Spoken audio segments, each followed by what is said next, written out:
What if the person you love most, your mother, your father, your spouse, or the grandparent who once cradled you in their arms, was slowly slipping away and you didn't even realize it? What if the warning signs were there? Soft and subtle like whispers in a quiet room, but so easy to overlook in the busy noise of everyday life. Imagine sitting across from them, thinking you still have time. Time for more talks, time for more laughs, time for one more holiday, one more story, one more "I love you." But what if that time was already running out? Aging is a natural part of life. We all know that. But there comes a point, sometimes without notice, when the body begins to send messages. Messages that aren't loud or dramatic. There are no alarms, no flashing red lights, just quiet shifts, gentle changes. And if you're not paying attention, you might mistake them for nothing more than another part of growing old. But these changes, they could be everything. I want to tell you a quick story. It's about a woman named Margaret. Margaret was 82, fiercely independent, a retired school teacher with sharp eyes and a sharper wit. She kept up her garden, baked every Sunday, and still remembered birthdays for her 5 grandchildren. But one day her daughter Anna noticed something different. Not alarming, just different. It started with dinner. Margaret, who once devoured roast chicken and lemon pie with delight, began saying she wasn't hungry. At first, Anna didn't think much of it. She's just tired, she thought, or maybe the food wasn't quite right. But then it happened again and again. The fridge remained full, meals untouched, favorite snacks uneaten. Margaret began to lose weight, not dramatically, just little things. Pants that sagged at the waist, a bracelet that slipped past her wrist. Anna offered new recipes, tempting sweets, old family favorites. "Come on, Mom, just one bite." But Margaret would only smile softly and say, "I'm just not hungry, sweetheart." That's when Anna realized this wasn't about food. Today, I want to talk to you about signs like these, the kind that sneak up on you, the kind that, if missed, could mean missing your chance to be truly present in the final chapter of someone's life. We're going to talk about 5 subtle signs that may indicate an elderly loved one is in their final year. These signs aren't always obvious, but they are deeply meaningful. They're based on patterns observed by hospice nurses,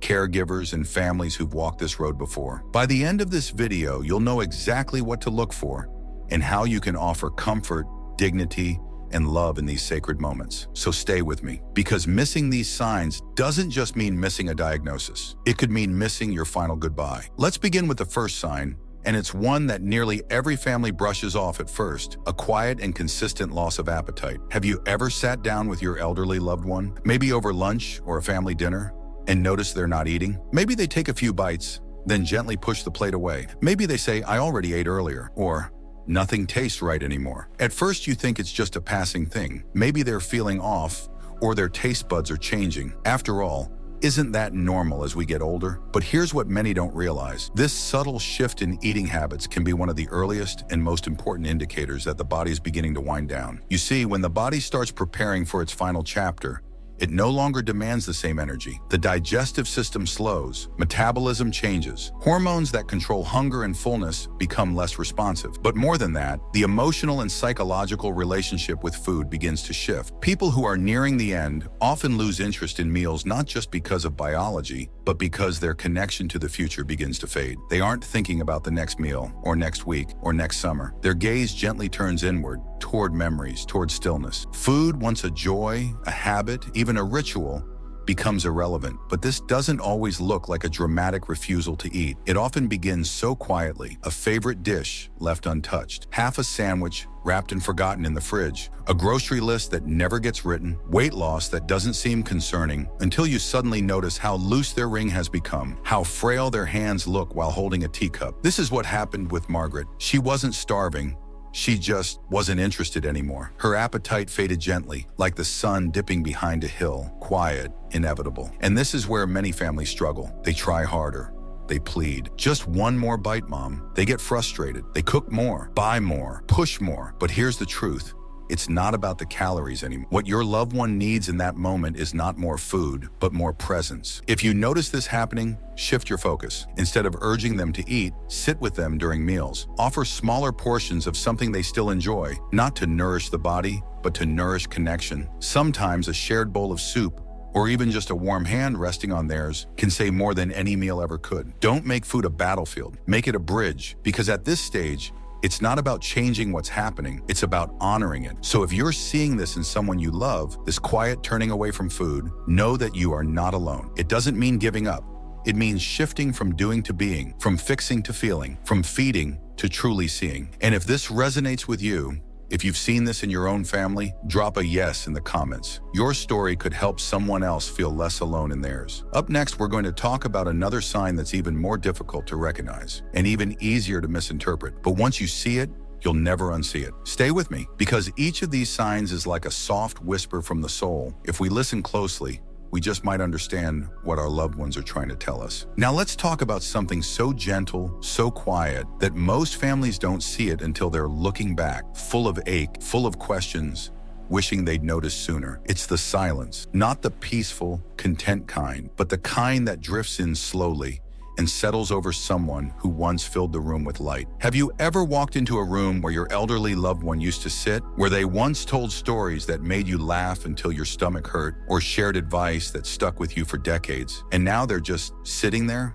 eyes glazed over, a faint smile that doesn't quite reach their eyes? Maybe they used to call you every week, eager to hear about your life, your children, your work. Now the phone stays quiet. They respond when you reach out, sure, but it's different. Short answers, a soft a nod instead of a full reply. At first it feels like maybe they're just tired or having a bad day. You might even wonder if they're annoyed or losing interest in you. But what if this quietness is actually something much deeper? One of the most subtle and most heartbreaking signs that an elderly person may be entering their final year is this gradual withdrawal from conversations, relationships, and the rhythm of daily life. It's not just that they're less talkative. It's not that they've run out of things to say. It's that they're slowly stepping away from the world, and it happens so quietly that it's easy to miss. Maybe they used to light up during family dinners, interrupting stories just to add one more memory. Now they sit at the edge of the table, looking down, pushing peas around their plate. You ask how they're doing. I'm okay, they say, but it doesn't feel okay. Their eyes are distant, their energy gone. It might begin with skipping social events. First it's, I think I'll stay home today. Then, don't worry about inviting me next time. Soon, even phone calls feel like interruptions. The person who once asked how your week was is no longer curious. Not because they don't care, but because their mind is turning inward. Psychologists, hospice workers, and caregivers all recognize this shift. It's not depression, although it can look like it. It's not boredom, though it might seem like it. It's a natural and instinctive process where the spirit starts to separate from the world around it. The things that used to matter, routine, news, family drama, plans for the weekend, start to fade. Their thoughts turn to the past, their memories, their meaning. This isn't something anyone chooses. It's not a decision they make over morning coffee. It's an unconscious retreat, a quiet turning inward. For some, this begins weeks before the end. For others, it starts much earlier. The truth is, we don't always know how much time is left, but this kind of silence is often the body and soul beginning to prepare. And what makes this moment so confusing, so painful, is that families often misunderstand it. Children feel rejected. Spouses feel hurt. Why won't she talk to me anymore? Why doesn't dad care about the grandkids like he used to? The silence feels like distance, like disinterest. But that couldn't be further from the truth. It's not that they don't love you anymore. In fact, it's the opposite. They love you so much that letting go is happening carefully, softly, so it doesn't hurt more than it already does. They are reflecting, remembering, feeling everything at once, but no longer needing to express it with words. So if you're witnessing this, the worst thing you can do is force conversation. Don't try to drag them back to the surface. Don't pepper them with questions, trying to get a reaction. Instead, sit beside them. Let the silence be safe. Sometimes the most powerful connection is quiet. Play their favorite music. Pull out old photo albums. Watch a classic film they loved when they were younger. Even if they don't say much, these moments land somewhere deep inside them. And once in a while, you might see a glimmer, a sudden comment, a soft laugh, a squeeze of your hand. That's them. They're still there, just in a different place now. You don't need to fill the room with chatter. You just need to fill it with love. When my friend Sarah's father started to withdraw, she thought he was angry at her. He stopped texting, barely spoke on the phone. She was heartbroken until she visited one weekend and found him sitting by the window, completely still. She didn't know what to say, so she just sat. She held his hand. She started humming a tune from his favorite record, and for a moment he smiled. A tear rolled down his cheek. He didn't speak a word, but everything was said in that silence. If this resonates with you, if you've seen this slow retreat in someone you love, you are not alone. It doesn't mean you failed them. It means something sacred is happening. If you've been there or are there right now, drop a yes in the comments. It helps others feel seen, because sometimes just knowing others understand can bring more comfort than any words. And now there's another sign we need to talk about. One that's just as subtle. One that, like this quiet withdrawal, hides in plain sight. Have you noticed your loved one sleeping more than usual? Not just the occasional nap, but truly drifting, again and again, into long periods of rest. Maybe they fall asleep during conversation, or they seem dazed even when they're awake. You might notice their mornings stretch into the afternoon. Their evenings begin right after lunch. Once upon a time, they were up with the sunrise, folding laundry, making tea, watering the plants. Now they can barely get out of bed. They nap for hours, yet still seem tired. Their steps are slower, their eyes a little heavier, and you start wondering, is this just aging? Or is something deeper happening? One of the most consistent signs that an elderly person may be in their final year is this dramatic shift in energy levels, a quiet but profound fatigue that takes over their days. This isn't laziness. This isn't boredom. This isn't a poor night's sleep. This is the body conserving energy, pulling back, preparing. The systems that once fired so reliably, the heart, the lungs, the muscles, are no longer working overtime. There's no rush.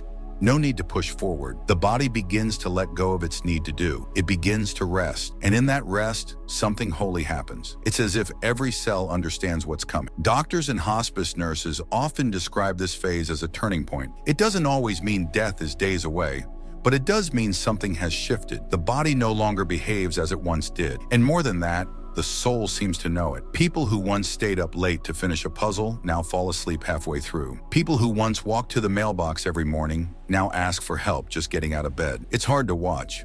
You want to do something. You suggest vitamins, more water, maybe a walk in the sun. You adjust their pillows, you schedule appointments, you research supplements. But the truth is, this stage isn't about fighting. It's about witnessing. It's about accepting, and it's about loving. If your loved one is sleeping more, if they're slipping into moments of dreamlike quiet even in the middle of the day, let them. Sit by their side, talk softly. Let your voice be the bridge between their waking and their resting. Rub lotion on their hands, brush their hair, be there fully, because the moments they are awake may become fewer, but they are no less meaningful.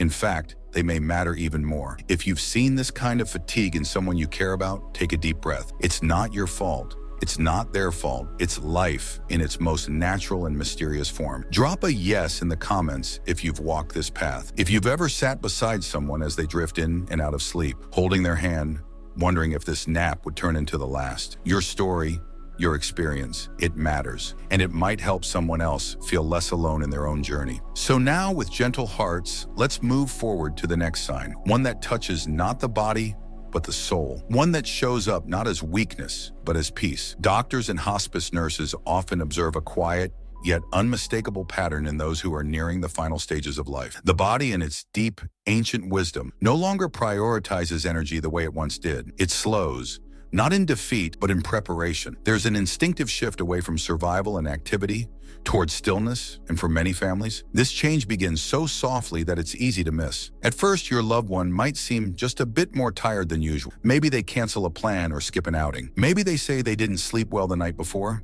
It's natural to shrug it off. After all, everyone has tired days. But slowly, almost invisibly, that tiredness deepens. The patterns start to change. They stop attending their usual gatherings. The book club they loved, the garden they once tended with pride, the crossword puzzle they used to finish in pen, all of it begins to fade from their daily rhythm. Conversations which once seemed to fill them with energy now appear to drain them. Even small talk becomes too much. You'll notice it in the way they move, slower, less steady, as though every step takes just a bit more effort. Getting up from a chair might take a few extra seconds. A short walk to the kitchen becomes a reason to sit and rest. Their body, once reliable and familiar, feels heavier. And this is where most people, understandably, lovingly, get it wrong. They assume their loved one just needs a little push. They encourage more activity. Let's go for a walk, Dad. It'll make you feel better. They open windows, suggest vitamin supplements, try to enforce a better sleep schedule. They want to reawaken the energy they remember. But the truth is, this slowing down isn't something to fix. It isn't a phase they're meant to bounce back from. It's not depression.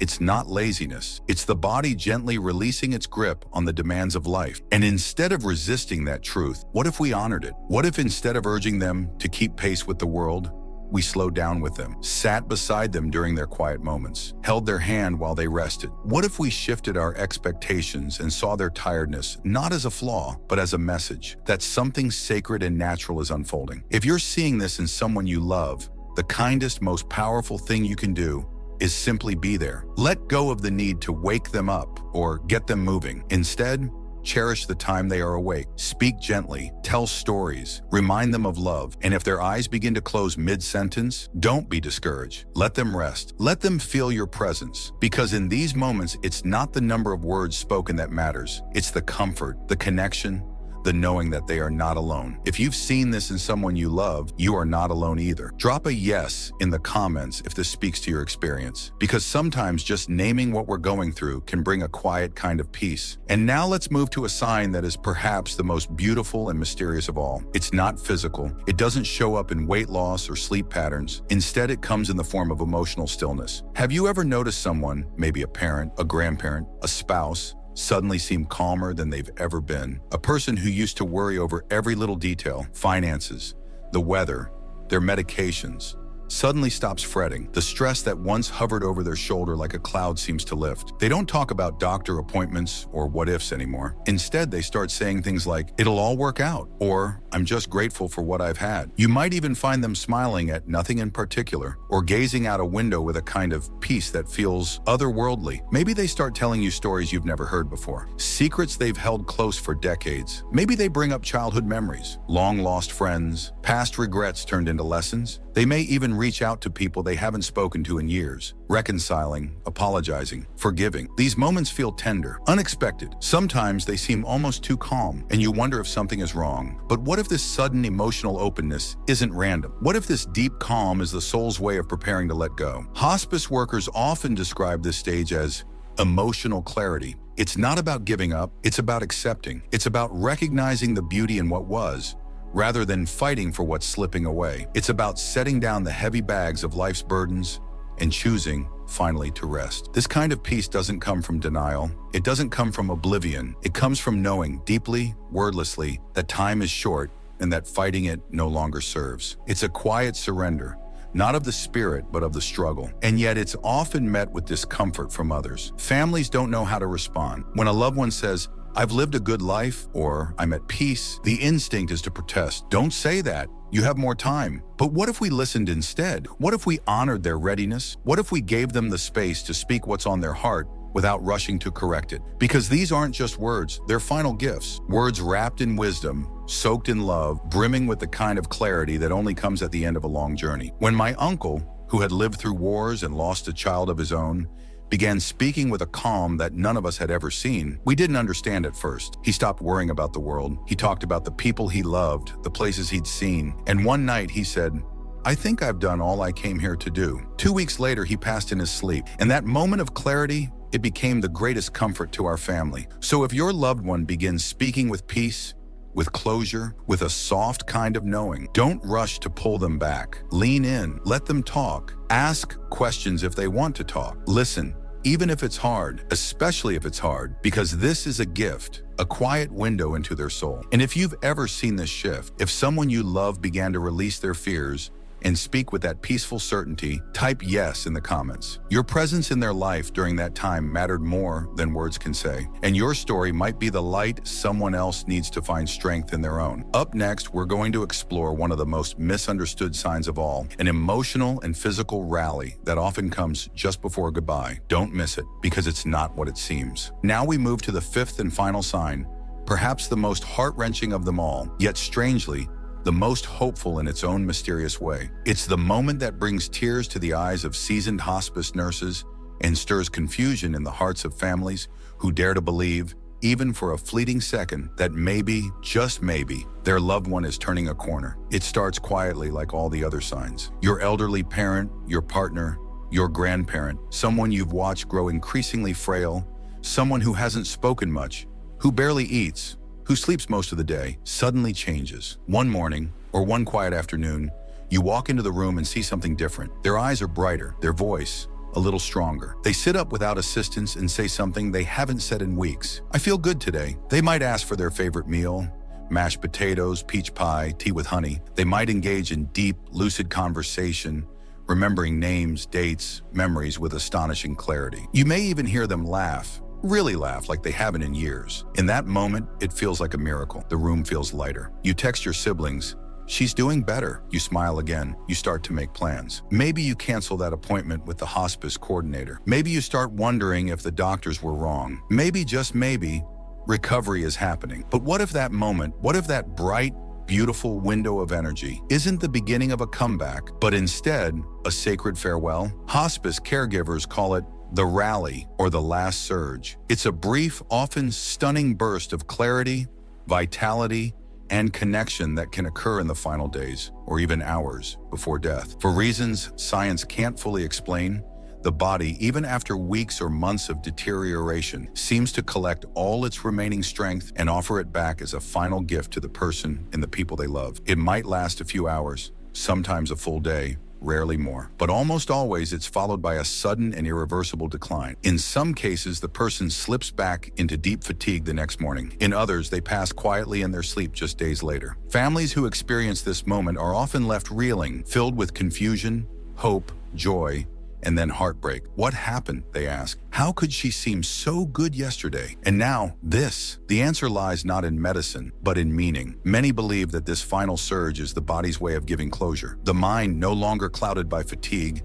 sharpens for just long enough to say what needs to be said, to offer peace, to feel love, to say goodbye. Not with silence, but with intention. It's a last act of grace, a final embrace before letting go. And in those hours, incredible things can happen. Some share long-held secrets or regrets they've carried for decades. Others offer heartfelt advice to their children or words of reassurance to a spouse. Some ask to see old photographs, to hear music from their youth. Some cry, some laugh, and some simply hold your hand and whisper, "Thank you." It is a sacred time, but here's the tragedy. Many families miss it. Not physically, they're often present, but emotionally. They miss the meaning behind the energy. They think it's a sign to go back to normal, to step away and make dinner, to run errands again. They say, "I'll come back tomorrow when she's feeling even better." But tomorrow may never come. That surge, that rally, it's not a promise of more time. It's a gift of one last perfect moment. And if you ever find yourself in that moment, don't miss it. Cancel your plans.